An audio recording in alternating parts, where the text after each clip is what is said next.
Hello everyone, my name is Olga. I'm a teacher and a teacher trainer, and today we are talking about pronunciation. You have probably seen this poem before. It reflects some challenges of English pronunciation, that words that look the same might be pronounced differently, and the words that look absolutely different might have the same pronunciation. So our students are sometimes confused. They don't know what to do, how to deal with their accent, how to deal with difficult sounds, and today we'll see what is the most challenging for them and how to cope with that. And let me remind you as usual that whatever language system we are talking about, it is never the most or the least important. We work on everything in complex. We have 4 language systems: lexis, grammar, function, and phonology, and we should develop all of them together.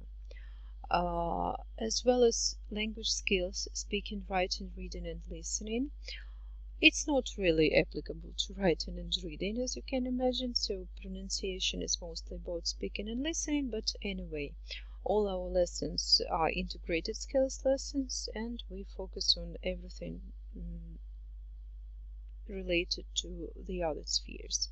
What is more, phonology per se doesn't make much sense. You have to pronounce words and you have to connect the words somehow, so it's mostly related with vocabulary and grammar, and it is always integrated in presentation and practice of those 2 systems.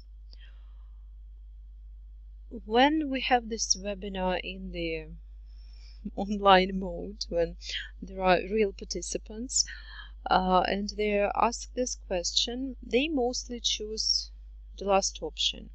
That the most important in learning pronunciation is making oneself understood, which makes perfect sense because we are working in terms of communicative approach, and it's a key feature of our communication to make ourselves understood, to get our message across. Some students, however, do focus on pronunciation more than the others. Usually they are going to relocate, to emigrate to some English-speaking country, or they work in an English-speaking company and they want to sound more presentable. However, it's very difficult to get as close to native speakers' pronunciation as possible, just because it's impossible, just because there are so many variants, so many local accents, that you should be very specific in this goal if that's really something that you want.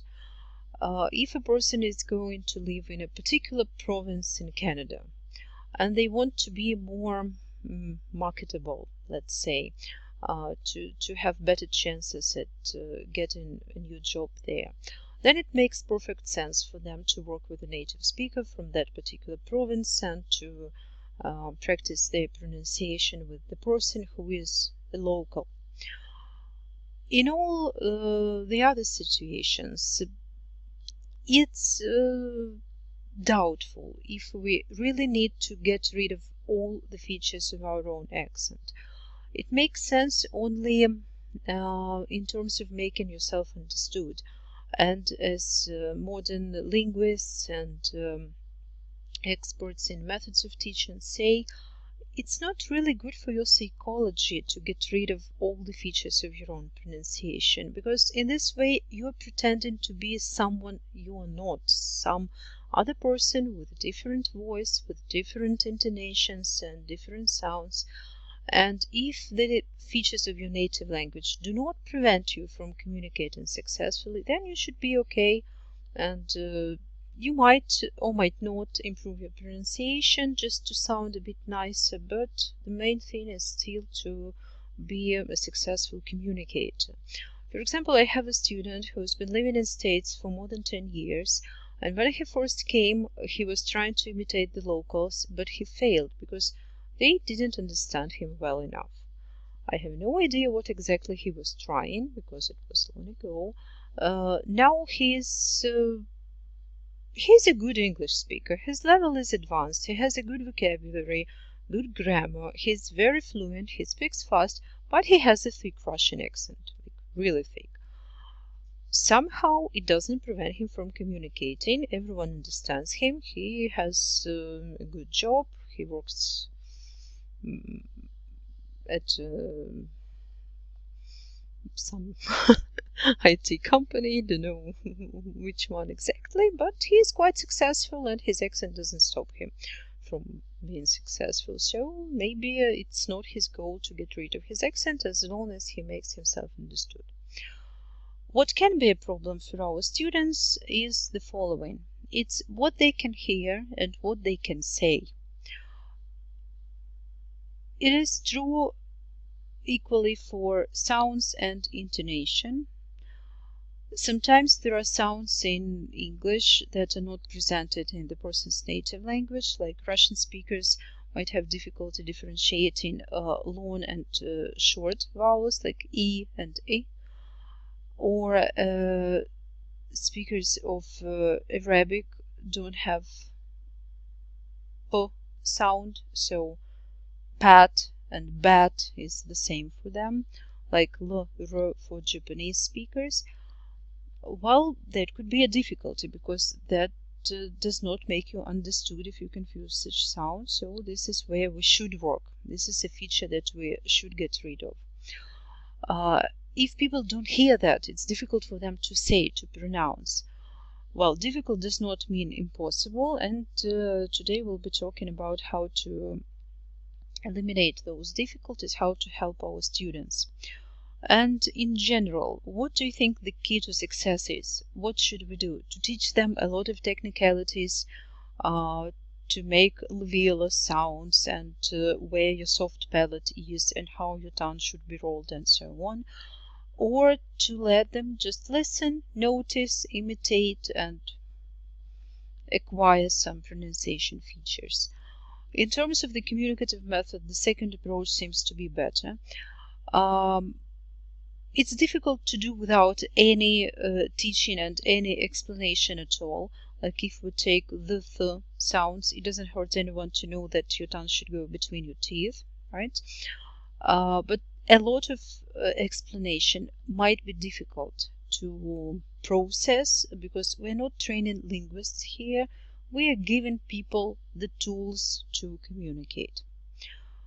If you start explaining something, you sooner or later come to the question if we need to use phonetic symbols, if we need transcription. There are different opinions about it. Some people say that it's good because it shows the difference between phonemes. It's easier to use dictionaries. Not all dictionaries have voiced-over versions, and if we're talking about a paper dictionary, then there's no sound for it. Yes, just the transcription written down.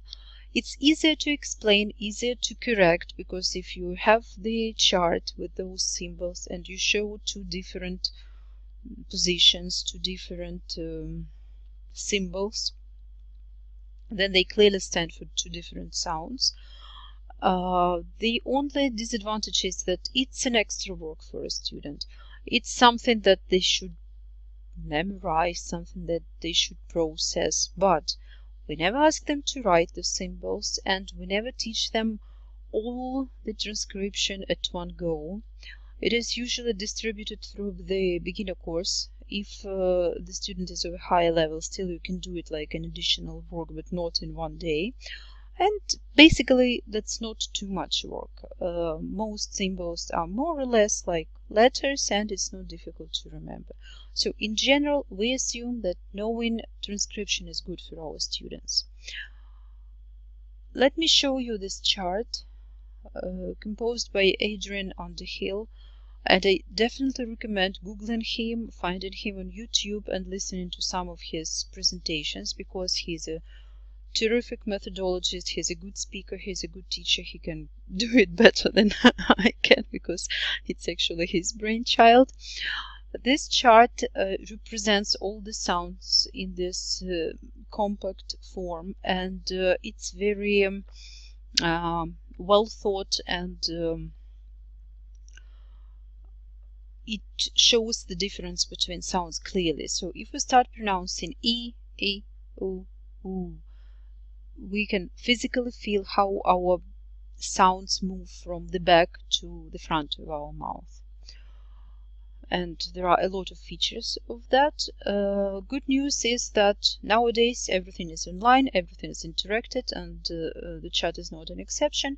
We can find it at Macmillan's website, the sound and some word with the sound, and the second link gives you this chart just as a sound form, so you can play a lot of games with it with your student. We'll come to them later.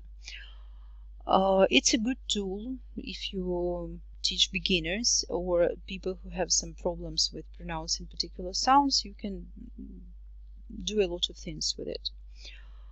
So, what happens at the lesson that we start teaching pronunciation? It can be a separate slot, a separate part of our lessons when we work on a particular sound or group of sounds, maybe sentence stress, maybe intonation. Students usually like it because it's not difficult, it's isolated, don't have to think about the meaning of words, and they usually succeed with it. But we should remember that pronunciation is not a separate skill. It works better when it's integrated into something, and integrated phases are more efficient for us.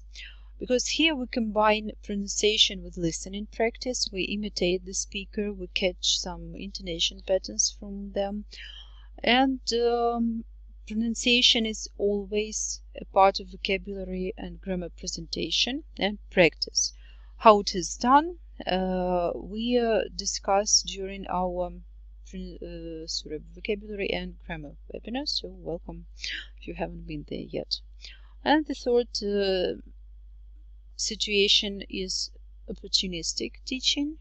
Just as it comes up, when a student makes a mistake, we can correct it and teach him correct pronunciation, but it shouldn't interrupt fluency. If it happens during his free speaking, we should write it down and show in our delayed feedback. So, what do we work with when we teach pronunciation? There are three major spheres. That would be sounds, word stress and sentence stress, and intonation. As for sounds, it usually starts with imitation, and it is done in a very convenient way. We can see the word, we can see the target sound highlighted, we can see the phonemic symbol. Here we also use sound pictures. It's know-how of New English file books. A sound is built into some picture that represents a word with this sound, like H for house, O for phone, and it's easier for the student to remember because it creates some association. So we see all this, we hear the speaker, and we practice repeating the same words. All kinds of memory are working, and it facilitates memorizing.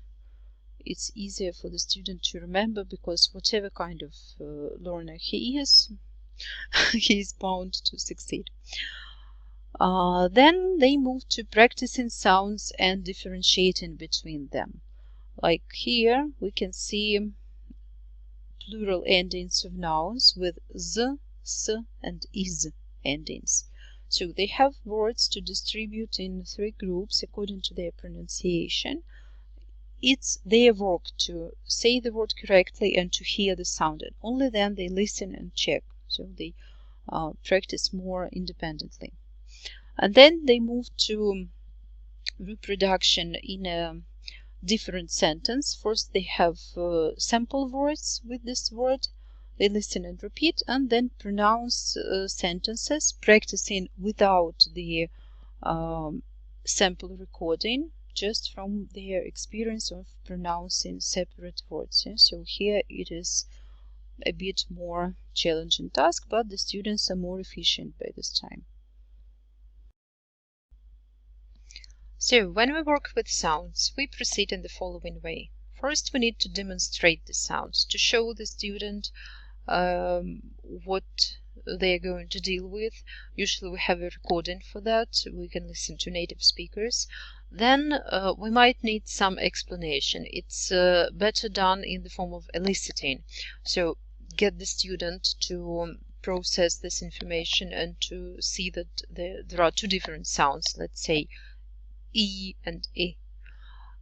Here comes the question of how not to use Russian here. And it's possible if you do something like gesturing long, like extending something with your hands, and short, showing a very short distance between your fingers, let's say. Or if it's voiced and voiceless consonants, you can say something like p, t, k, ch, and then b, d, g, a. Show voice and no voice, and usually they understand. Even if they react to you in Russian and they say, "Ah, this is it," then it's okay. It's good that they understand, but you do not switch to Russian, which is important. After that part is done, you can try imitating the speaker. So if you see that something might be tricky for them, it's okay for them first to listen, then to listen to your explanations, and only then to listen and repeat. Then comes reproduction, as we could see with practicing sounds in separate words, but then the same sounds in different words within a phrase. And the last part, production, is delayed in time because it's during our freer speaking activity. When we consolidate everything we've done during the lesson, we can see how those sounds, intonation patterns, stress patterns work in our students' fluent speech. What can we do to help them deal with particular sounds? Ear training in general is a good thing to do. If they listen to as much of English as they possibly can, if they listen to some audiobooks, radio programs, TV shows, anything, just anything at all, even if they are beginners, even if they don't understand a single word, still to hear sounds, to hear the melody of speech, to get used to the intonation patterns, to the stress patterns, it's very important for them. So I do recommend every student to listen as much as possible. Tongue twisters as a separate activity where you have one or two sounds repeated several times within a phrase. It's very good for isolated practice. And here we give you a couple of links to find a collection of tongue twisters and to use them during your lessons.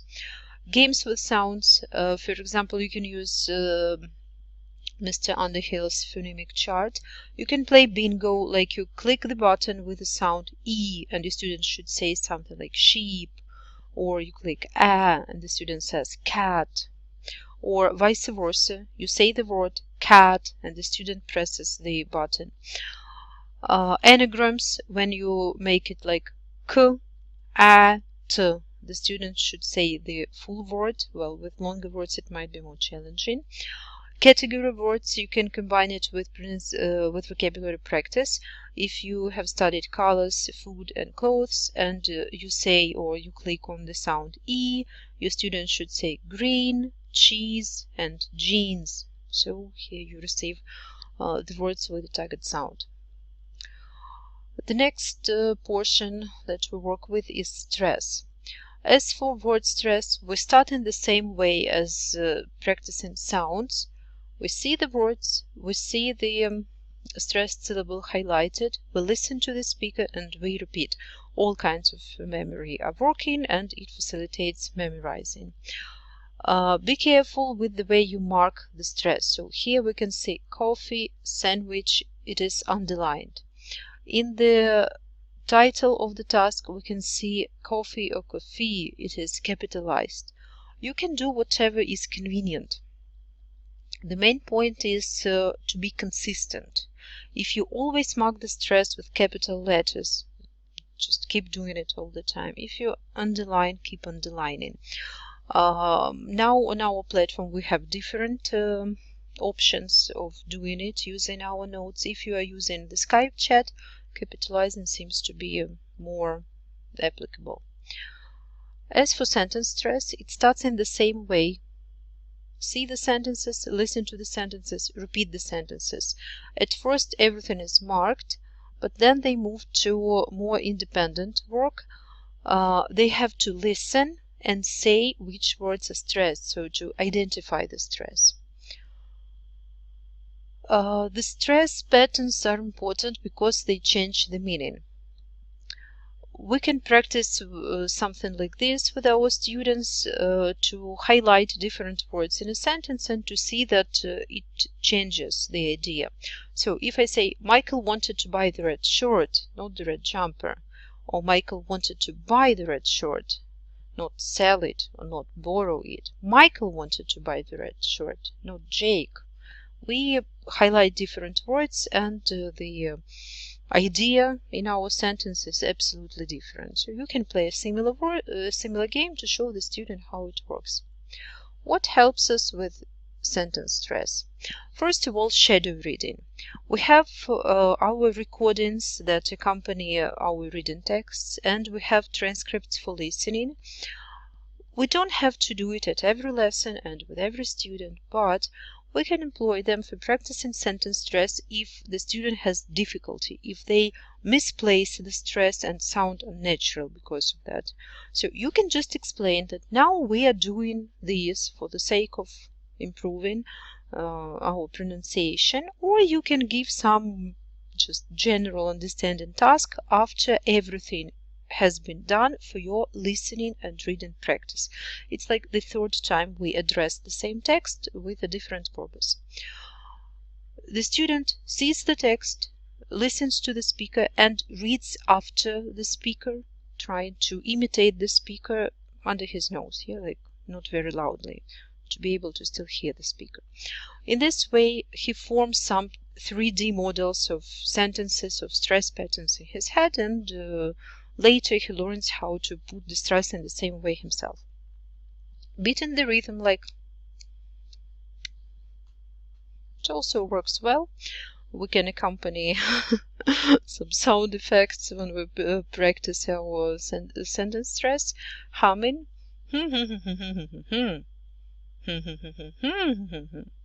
to show that different words could be highlighted. It also works, and using poetry and songs for additional practice is also good because they are quite rhythmical pieces.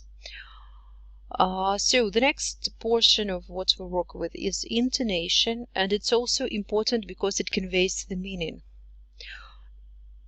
Even if we don't understand the words, if we are not really sure what the person says, but they said something like, we can hear that it means I agree. If it's, it's even better, it means strong agreement. Certainly, of course I'll do it.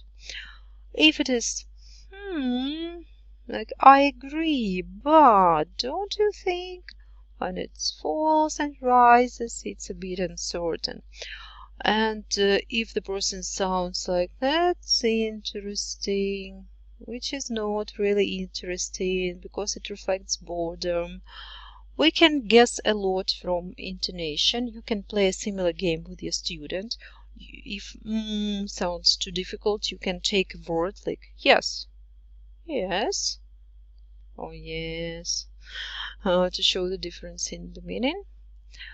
As they start practicing intonation, they also move from simpler tasks to more complicated. First, they see the sentence, listen, and imitate the speaker. Usually we do it with our functional phrases during practical English lessons. And then they start practicing it more independently. They listen to the speaker, copy the speaker, and then role play the dialogue with similar structures, but now they use their own imagination, change something, and produce their own piece of speaking.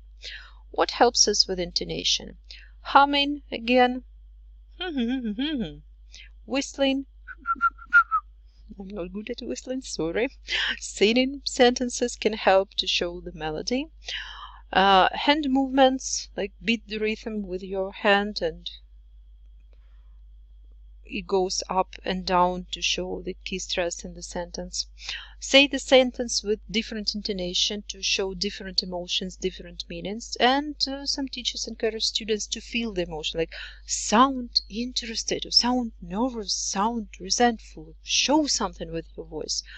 And it usually works well because it's like some game, some role play.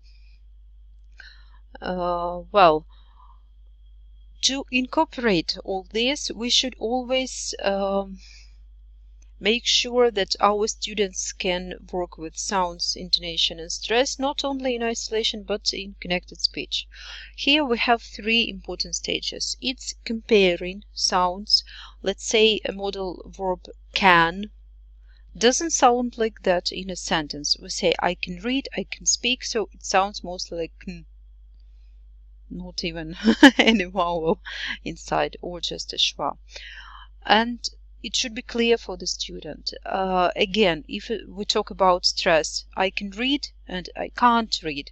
If it's an American speaker, they would say I can't read. So doesn't sound very different to you if you don't know the rules of stress, that only the negative model is stressed here.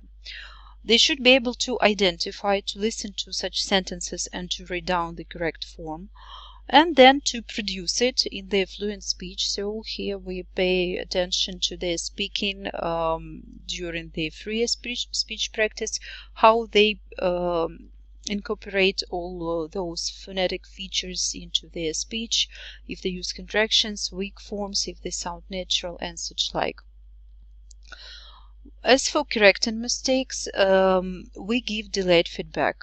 We don't interrupt fluency.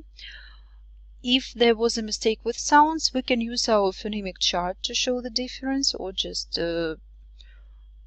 model the correct pronunciation and ask them to repeat. As for stress, we can use finger coding, show the stress on your fingers. We talk about it during our classroom management webinar. You can find more details there. So basically it's just using each finger on your hand as a syllable and somehow highlight, like pull down the stressed one. Gestures, beat the rhythm with your hand. Difference in meaning, like we did with Michael in his short. And as for intonation, you can elicit the emotion, like, is it really so boring? No? Or is he interested? So let's say, oh, it's interesting. So you hum the intonation and the student feels this pattern with words. Sometimes it's easier to prevent mistakes.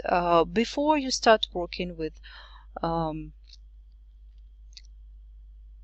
speaking, and you know that the student has some fossilized mistakes, something that he always repeats, you can practice a couple of tongue twisters to work on that sound that causes difficulties. You can model this sound or this intonation pattern, like it's difficult for your student to raise the voice, like we can do it before we start speaking.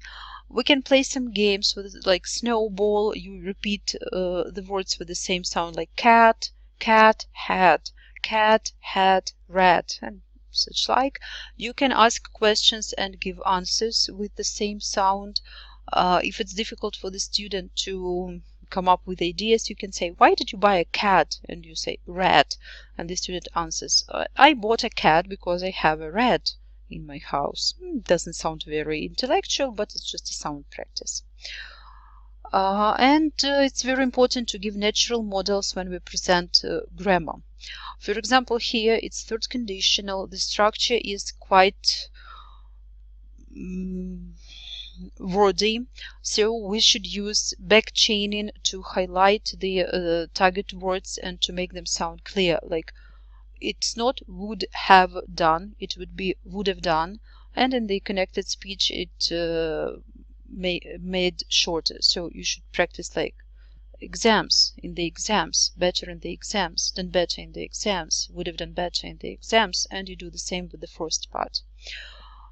So as you can see, intonation, sounds, and stress could be dealt with in a fun way, and your students can get better and enjoy it. Thanks for listening, enjoy your teaching, and hope to talk to you soon.